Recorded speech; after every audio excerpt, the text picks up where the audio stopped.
Well, the venue was the Trenchard Hall of the University of Ibadan in Oyo State, that's in the southwest geopolitical zone of Nigeria.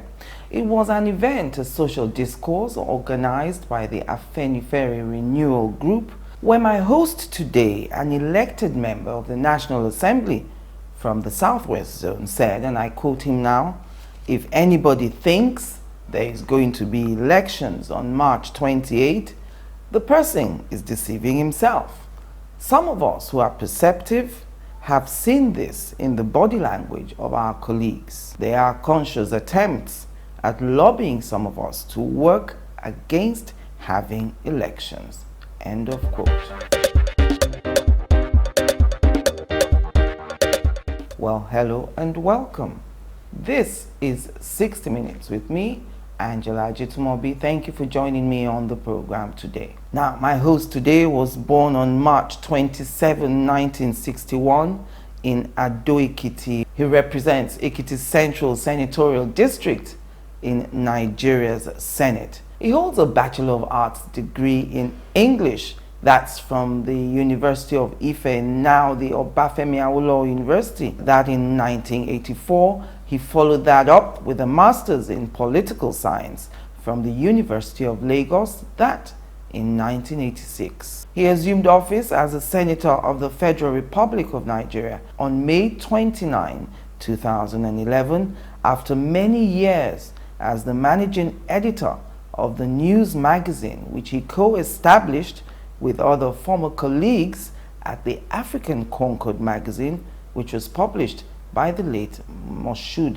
Abiola, MKO. He has been a media practitioner for over 30 years, arrested and incarcerated many times, including at the notorious Shangisha in 1996, August to be precise. He says his entire vision is unified in the three cardinal points of his agenda: to promote Ekiti interest, project Ekiti personality, and push Ekiti agenda. So, join me after the break.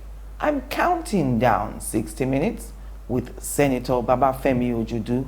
We'll be talking about Ekiti and the state of the nation. Welcome back. Welcome, Senator Ujudu. Thank you very much for coming back on the program. Nice being with you. Thank you. Now, in my introduction, I was talking about you being in the Senate and Yes. all that, but I thought we should start first from Ekiti because that's where you represent in the National Assembly. So I guess, congratulations are in order now. It looks like that your conviction that the APC won that election is true after all. I mean, with the new Ekiti Gate tape that is making the round. So right. You think the belief of the APC that they won that election is justified? Of course it is. Some days after the election, I went back to the Senate, and one of my colleagues, Senator Andy Uba, got up, after raising the point of order, to congratulate the police, the army, and INEC for conducting a free and fair election. Of course, I jumped up. Yes. I said, no, that what you have said is not right. That your own brother, Chris Uba, Yes. led a group of policemen to Ekiti and even went to an hotel in which I had an interest and Yes. broke down all the doors and the wardrobes and smashed the place. Looking for looking APC for me, men. looking for me and Okay. other APC leadership on Yes. that day. And so, how dare you come here to now say, as a brother of Chris Uba, congratulating the police and the army for a job well done. I said it's not true. That it was not free, it was not fair, and that you guys really, raped the Ekiti State. Of course, it almost led to a brawl in the Senate, and before this revelation, came out. Captain Sagir, Yes. a lot of people are shocked, Yes. surprised, that he would have the audacity in the midst of such big men Yes. to carry out that kind of thing, Right. and then of course release that tape. Yes. Isn't that surprising? I mean, Well, it should not surprise us. Again, this is a tradition that has been on in other parts of the world. There is this thing called the whistleblowers. Yes. There are men and women of conscience in all societies, and when things are done in their presence or to their knowledge, which they think is not right, it's Yeah. against the law or against morality, they go out to the detriment of their own security to go and say, no, I was a witness to this, I was a witness to that, and that, I'm here, out to tell what I know about it. That exactly was what he did. Yes. He's just an officer who had conscience, a patriotic one for that matter, who was riled by the kind of thing that happened on that day. For me, it is strange for a civilian to call a general in an army to a meeting and they browbeat him, as if he was a nobody, to the point of having to cow before them and go ahead and do what was illegal. Again, they went further to use the name of the president of Nigeria, in such a manner that, is condemnable, and that in a different climate it will have led to resignation, both of the general from the army, everyone who were at that time holding public office, even the president, President Nixon, had to resign just because of that. Not to talk of a situation whereby somebody, in the recorded, tape said, look, the president has asked me to go and tell you to do this and do that. You must deliver this place by force and all of that. Yes, but you know that sometimes, you can throw around the president's name. Even if that would... And no one will be able to confirm if the president gave you such instructions. If that was what happened, but because of the fact that the fellow who said that was a minister under the president at that time, ought to have led to some kind of sanction. The same person is now being brought to the Senate. Is that the reason why you are opposing the return of Obaniko? Yes, it is sufficient a reason for you are a public officer and you were caught doing that kind of thing, which of course was illegal. You tried to demean such an important institution as the army by browbeating a soldier to commit a crime, and again using the name of the president, whether known to the president or not known to the president. The presidency is an institution that we all should revere. To go and use his name in that circumstance precludes you from serving as a public officer, anymore. What would you say then to the president's explanation later that perhaps it's a fabrication because people can hack and unfortunately, that has been the attitude of our president, defending things before he even investigate it. Shortly after he came out to say it was a fabrication, Fayose went out and admitted that was his voice and I was present at that meeting. Omishore went to Ghana and announced that he was part of that meeting. So, shouldn't the president have asked his security men, to investigate that before making a comment? But he never did. Just because they were his party men and his boys, he just went out and gave them a clean bill of health and then put his own reputation at stake. And so where does that leave the APC in the light of the revelations then that election was compromised? Yes. What will it do? Does it shake the legal ground upon which Governor Fayose stands now? Unfortunately, not quite so. That evidence, of course, came out a bit late. Statute of limitation. Not statute of limitation now. That tape was not pleaded at the lower court before the judgment was... So you can't bring in anything new at the appeal court or at the Supreme Court. It's very difficult and very rare for a new evidence to be admitted. Isn't this a rare situation? Aren't the circumstances here different? Because I'm not too sure that they look at the circumstances now. I think the higher courts are set up to review what has been pleaded in the lower courts. Nothing new. I'm not sure anything new will be admitted. Let me not be 100% sure or certain.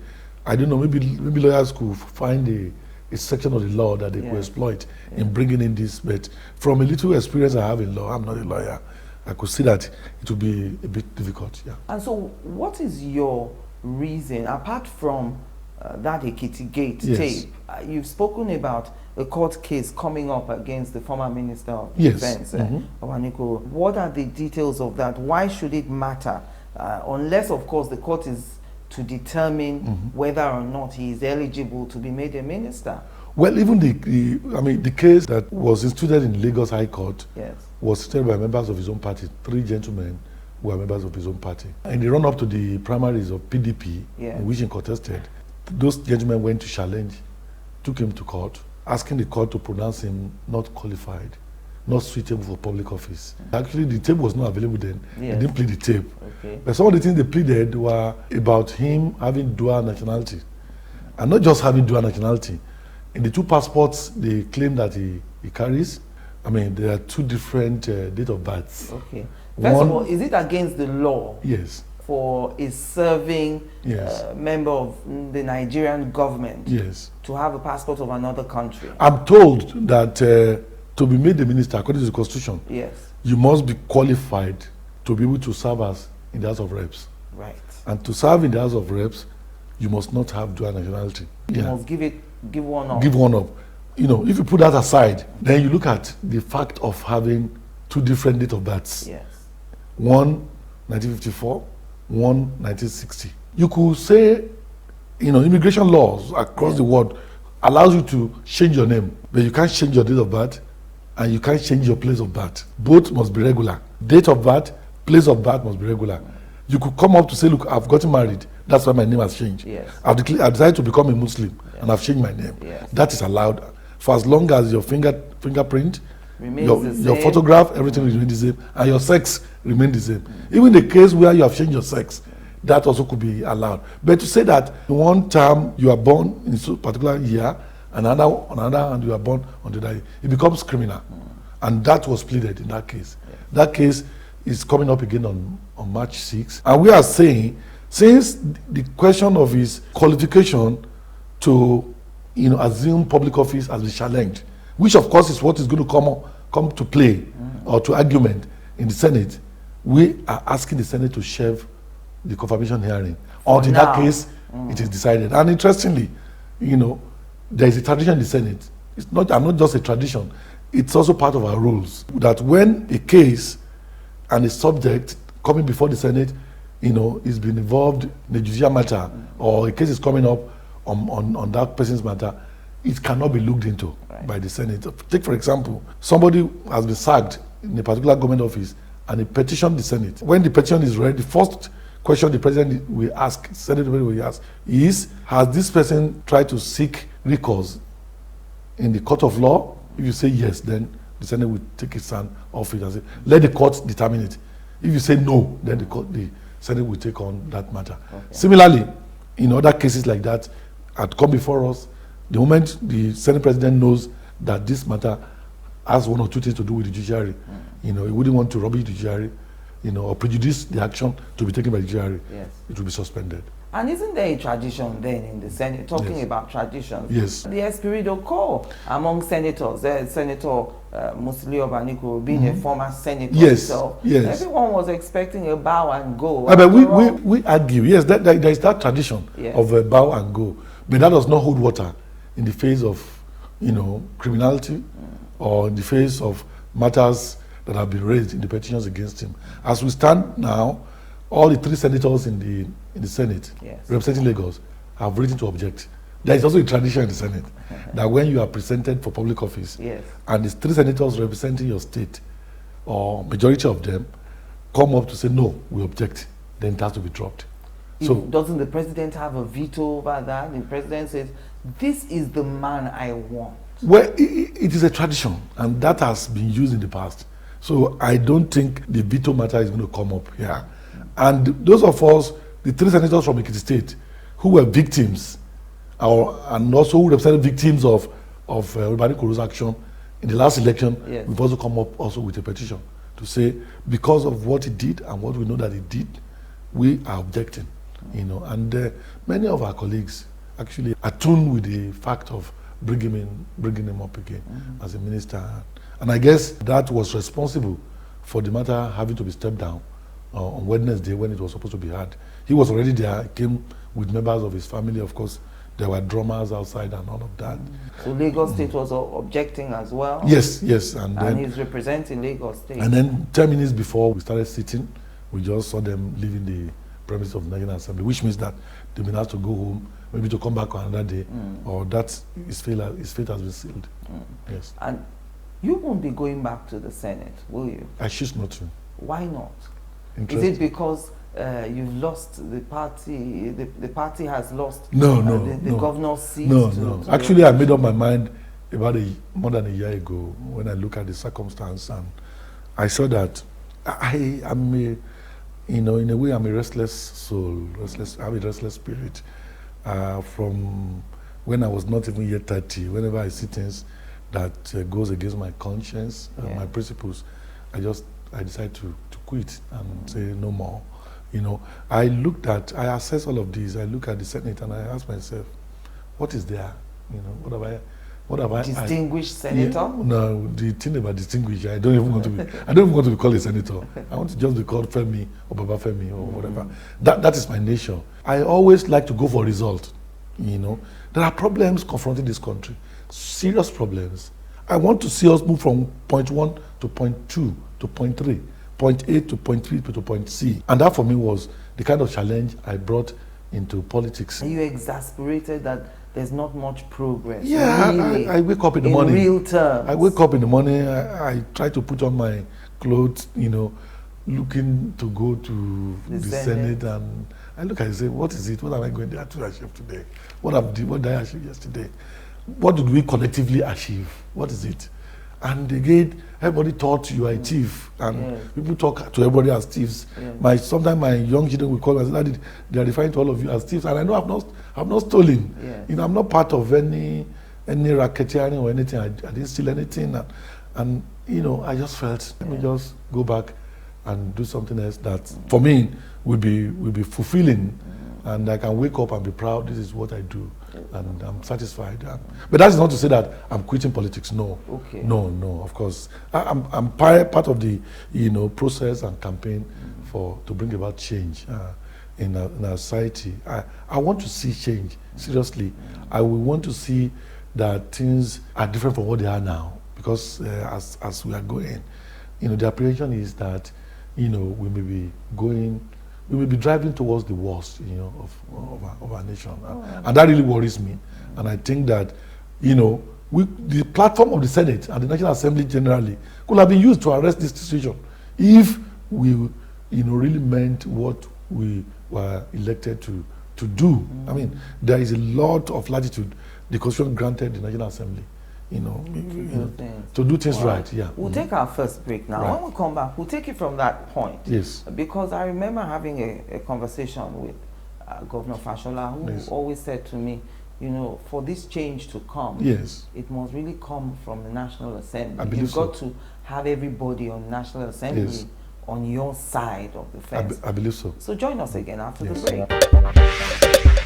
Angela, that's a very difficult question. It is difficult to respond to that question. Angela, that's a great question. Great question, Angela. Angela, that is a very great question. That's a great question, Angela. Okay, that's a great question. Yeah, very good question. That's a good question. That's a good question. That's an interesting question. This is an interesting question you pose. 60 Minutes with Angela. Again, answers to every question you always wanted to ask. Welcome back. If you've just joined us, it's 60 Minutes with me. And on my hot seat today, Senator Babafemi Ojudu. He represents Ekiti Central Senatorial District in Nigeria's Senate. So before we went on the break, you were talking about your exasperation with the system and how the Constitution has given enough room to the National Assembly to effect change. But something I've always said is people who have benefited from a formula will not be willing to change anything, having benefited from it. Why will it be during my turn, for instance, that you want to reduce perks and stuff like that? So, how will this change come if elected members of the National Assembly are not on board? Well, again, it's about leadership, leadership at all levels. If we have a president who is purposeful, who is committed to bringing about a society that is just and fair, where things work, a society that all the citizens can be proud of, and then you work in concert with a legislature too that buys into your vision and to your philosophy, all these things will easily be done. But where it's a laissez-faire kind of thing. Everybody does his own thing. There's no direction. There's no purposefulness. Then we will find the situation we have now. Everybody like a fowl, searching for corn, and grains to eat, and So the situation you are talking about will then happen. Under leaders that are purposeful, you won't find the kind of things that we're having in Nigeria now. Many people will say the only reason you can leave Yes. is because you've made enough money. I was 29 years old when I used to work with MK Abiola, and we ran a story in Africa Concord then, which was critical of Babangida, and Babangida sealed up our office. And I went to court. I went to Chief Ganifayemi. I went to court, and I said I was challenging that. Abiola called me and said, look, why should you go to court? This man is my friend. I know how to resolve my matters with him. This is not your own business. I said, no, I went to court as an individual. Yeah. And as at that time, as chairman of NUJ, Concord Chapel, and that I have the right under the law to go to court. So he invited us for a meeting and then said, look, gentlemen, why don't you just do a small letter of apology saying that you've made a mistake? I said, made a mistake? No. And then went in and dropped my letter of resignation at 29. And that was how you left? That was how I left. At 29, I had nothing. I was not married. I lived in a rented flat. I didn't even know where my next meal will come from at that time. So even as I'm going out now, I can't say I'm comfortable. And that's why I keep telling my colleague, whatever comes to you in the Senate or National Assembly, you give back. And that's why I said, don't think about what you can earn. Because at the end of the day, what you earn may not be sufficient enough to take care of yourself and those who are looking up to you.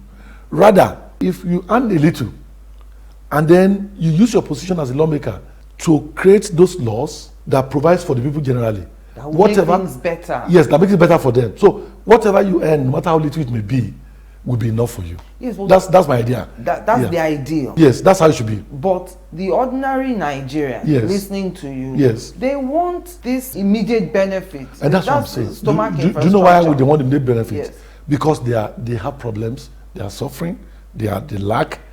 I tell you this, look, people come to you, they want to roof their homes, they want to plaster it, bring money. Yeah. Their children are in school, they couldn't pay school fees, bring money. Their ward is getting married, bring money. They are burying their father, bring money. All these kind of things. All on your head. All on the head of the lawmaker. I recently came back from Ireland. I met with a senator. Yes. I've seen senators in America. I related with some too. And I asked them, nobody go to bother them about these things. Because America, you know what your right is under the law to have education. If your child is in university and you can't afford to pay, there is access to loan. Yeah. Medical, you know what the law says. Yeah. So the society is so ordered that these prayers are taken away from leadership. But here, they see nobody other than those that are elected. There is also a misconception of what is the role of a legislation. Because that's where I'm coming to. Yes. If you are a senator, yes, I know that your role is to make laws. Yes. Where do people think you are getting all this money from? Is it the furniture allowance? Again, there is no. Again, there is that's why I talked about misconception. Yes. A friend once came to me and said, Femi, we learned that you take 1 million naira per day. Figures keep changing here and there. I go on Facebook, I see all kinds of fake figures, and I told myself, look, I've said it to a few colleagues, why don't we call a press conference and make this thing available? But again, there are different attitudes. Some don't even read. They don't go to Facebook to see how we are abused. Some, even when they read, they don't care. They are immune already to it. They develop some kind of thick skin, so they don't care. Yeah. But for some of us who are coming from the media and who are conscious of our image and all of that, we get worried. Then I keep telling some of my colleagues in the media, I say, look, you have this FOIB law, Freedom of Information law. Why don't you employ it? The law says if you require a particular information from the government, right to ask for it. If they fail to give you, get to a judge and let the judge, give the order. Call to call out the information. But nobody has cared to use. So that if the information gets to the public, then you will see that some of these figures will bandy out. As an individual, I had thought maybe I should just even go out, but I don't want to create problems for my colleagues, and I don't want a situation whereby people will say, okay, why are you trying to be sanctimonious or something, holier than thou, and all that kind of thing. So we need to do that. We need to also give out information. Let the public know. So we need to solve this problem. Let us pick all the problems facing our people. Infrastructure, medical, housing, education, and find solutions to them. By the time you do that, then whatever you earn, you can then use to take care of yourself. And then you can be freed. You'll be free to think about the fundamental thing you are sent there to do, to make laws and to oversee the actions of the executive. Some people will write to me now and say, Senator Ujudu is not telling you the truth. Yes. He's not going back because they've lost the governorship. Yes, seat of course. And the PDP will be wanting to have their own senators No, in the Senate certainly now. not. Certainly not. Those who know me very well and know the kind of agony, I've expressed this to people. You receive calls till 3, 4 a.m.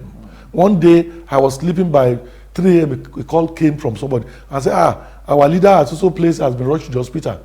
I said, gentleman, this is 3 a.m. He said, yes. Why are you calling me? I'm not a nurse or a medical doctor. He said, we needed money. I said, okay, please, can you call me at 6 a.m. or 7 a.m.? Called, I said, I was in Abuja. They were in Ekiti. I had to call somebody in Ekiti to please let me advance some money So all of this prayer, I mean, you can't imagine it. When we come together as senators, and we come to compare notes, you will be shocked at the kind of thing. And we see that sometimes maybe we are in the bus going for an oversight function, or we are waiting for the Senate President to come. We are sitting and chatting. People will show you text messages that, look, some of these things, they are like fiction. Impossible. It's impossible demands, and all that. Oh, come and build a house for me.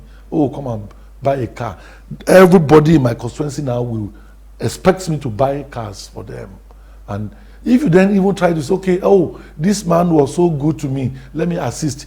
Having assisted somebody, you will then have offended every other person that you have failed to assist. So it is like that. Yeah. And I ask myself, why am I going through all of this prayer? What is it for?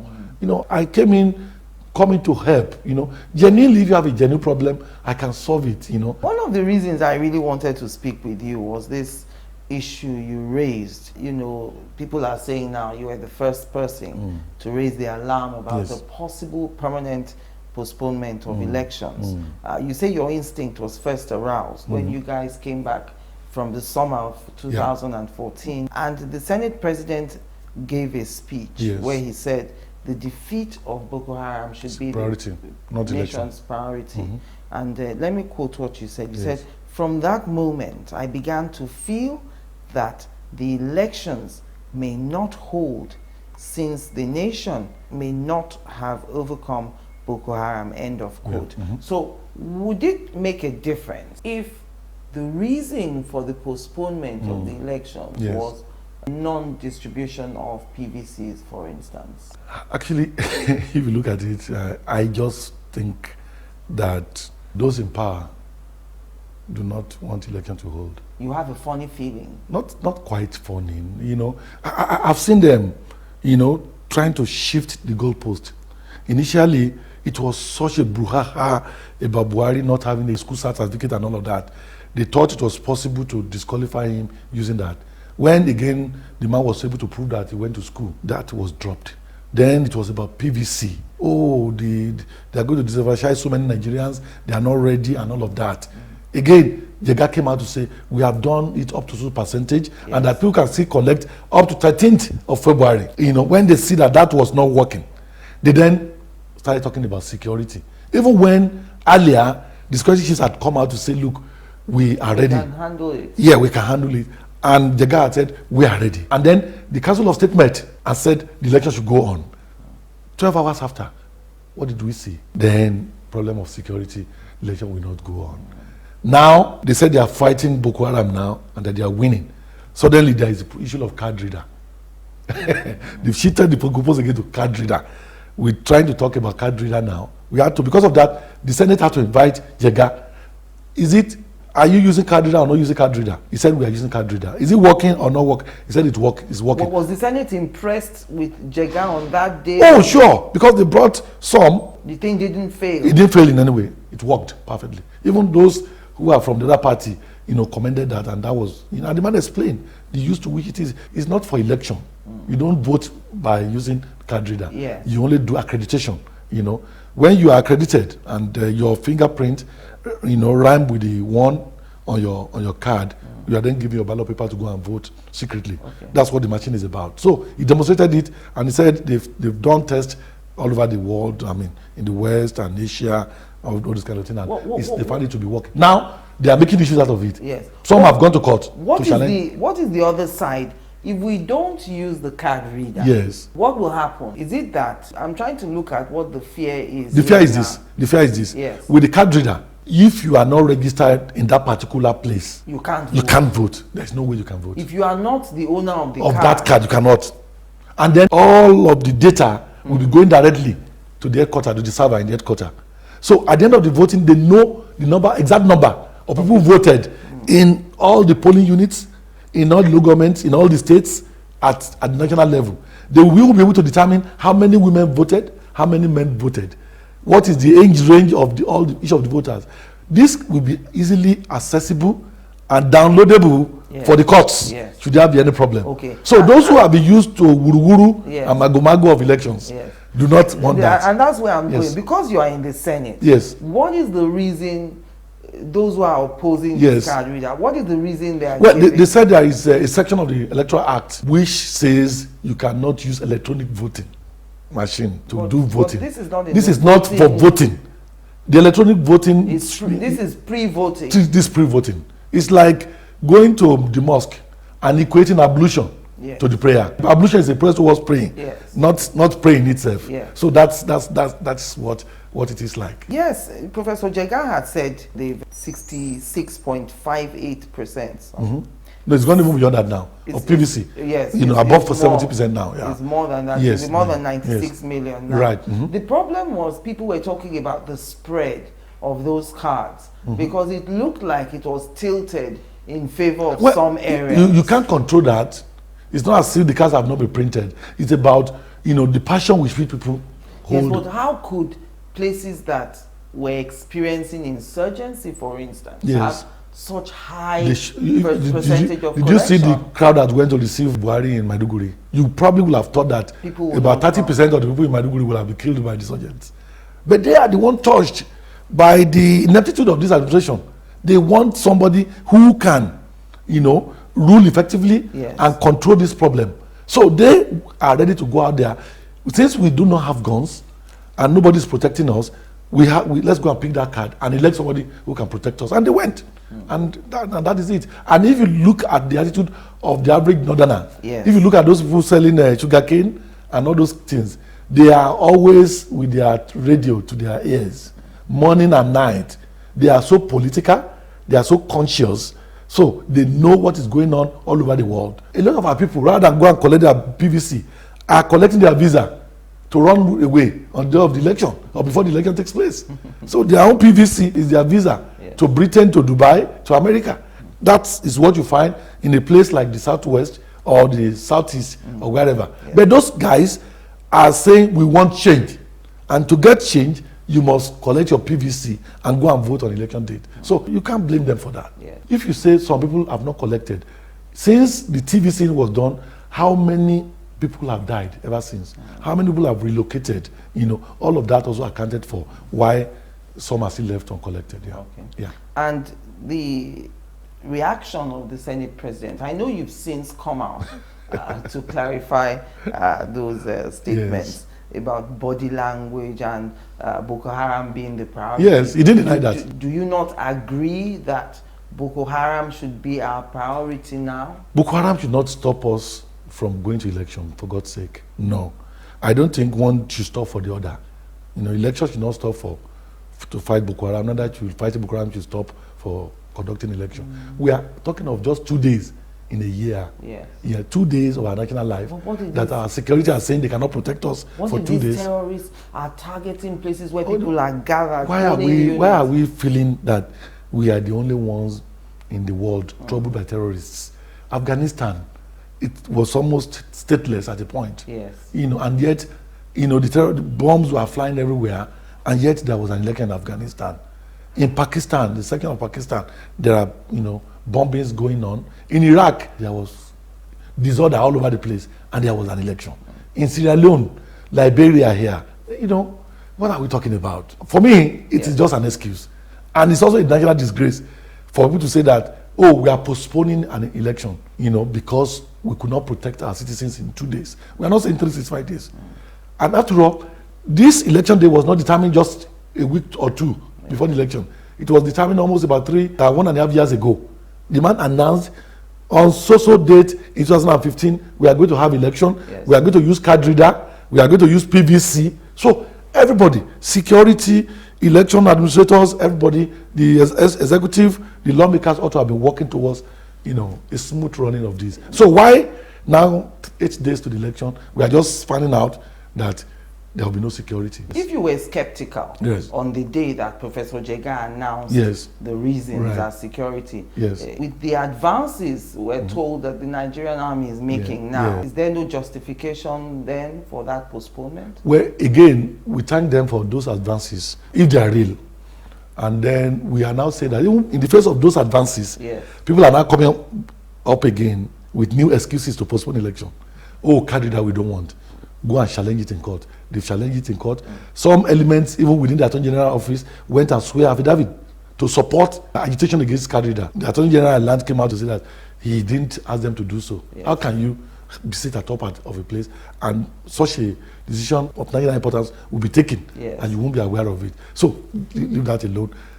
So they are talking about card reader. We addressed a press conference, senators of APC, because we came by an information that came from a quarter that we cannot doubt, that they were going to force Jega to go on terminal leave. What is this terminal leave? What does terminal leave mean? Terminal leave means if in 3 months' time your term expires, then you have to go on leave that you have not gone in the past, which could then mean 3 months. The same way they asked Sanusi to go on terminal leave. Of course, it was wrong in law. These were not civil servants. That law is relevant to only civil servants. If you are stayed for 35 years in service, or you are 60 years old, you go on 3 months terminal leave in preparation for your exit. It's not in any way related to political appointees, like Jega, like Sanusi, like any other person. No, it's not. So why apply it now? They've moved again. Maybe card reader will not work. Then, the thing is sack Jega. When you sack Jega, you appoint somebody else who will not come and say, oh, fellow Nigerians, I'm just taking on this seat, and this is a very complex and difficult task. I need time to understand the system before I can go into an election. Therefore, I require 6 months. And then we say, oh, you see now, it's not we. I have no hand in it. You don't never have any hands in anything. You will now say, that's the man giving the job. He has said he requires more time. So let's give him 6 months to prepare for the election. Constitution backs it. The Constitution does not back that. But we have been presented with a fait accompli. So there will not be a constitutional crisis, which we have to be resolved one way or the other. Some have talked about doctrine of necessity, possibility of interim government. When they come out to say, the president and every person, that May 29 is sacrosanct, we then ask them, what of March 28? What of April 11? Whenever you're going to talk of sacrosanct, no, don't talk about May 29 alone. Talk about March 28 and April 11. Those 3 dates must be seen to be sacrosanct in our national life. Join us again after the break. Welcome back. My concluding moments now with Senator Babafemi Ojudu. Now, speaking about this possible election postponement for 6 months. I read you where you said if people think at this time that it will be impossible to get a simple majority in the National Assembly, we would all be wrong. And I'm quoting you now. You said because 80% of senators and House of Representative members are not returning, not out of choice. What do you mean by that? I mean, even if people wanted to return, couldn't they be legitimately defeated? I have my opinion about that, and it is not one that I would like to express now, so that I don't then begin to help those who want to do evil in Nigeria. But what that portends is for me to say that, look, they still have an opening within the Constitution to do what we all may not think it is right to do at this time. And that opening is, which of course Nigerians need to know, so that when they begin to move towards it, we can all shout and say, no, we don't want that. Now, as I'm talking to you, there are soldiers from Cameroon, from Niger Republic, from Chad, fighting on our soil. So can we say we are in a state of war? We are in a state of war. Okay. They can then come up to say, look, gentlemen of the National Assembly, it is illegal to have foreigners fighting on our soil when we have not declared war. Therefore, we want to formally declare a war in Nigeria. That they will just come with that. Yes. And then when there is a war, when that is accepted, they will then come with a motion, which is allowed according to the Constitution. That since we are in war, and we have the right under the Constitution to, postpone election for 6 months in the first instance, in the situation of war, we are asking the National Assembly to grant us that 6 months to be able to finally, rout these Boko Haram people. And that is allowed by law. And to be able to get away with that, you need simple majority.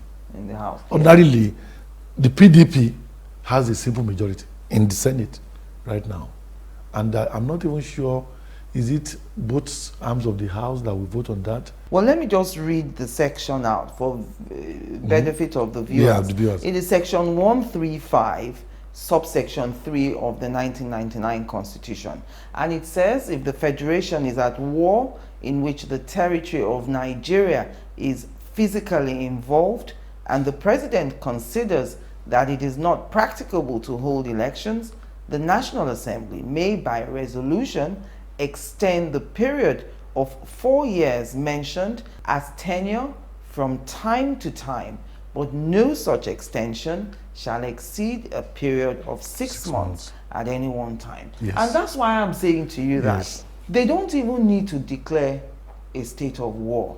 What this section says The is President, that in his opinion, the territory is physically involved. yeah. If we say that Boko Haram has taken over at least 30 local government Yes. areas of Nigeria, our territory is it's already already involved. involved, yeah. And if we postpone the elections, not on grounds of PVC distribution, yes. but on security grounds, Yes. have we not conceded the fact that possibly we might be at war for security reasons? The security bosses say they can't provide security for us during Yes. the elections because they will be engaged elsewhere in fighting Boko Haram. Yeah, yeah, of course. Now that you are seeing that bombs are also going off in Gombe, in Kano, in Jos, In all non-traditional Boko Haram areas.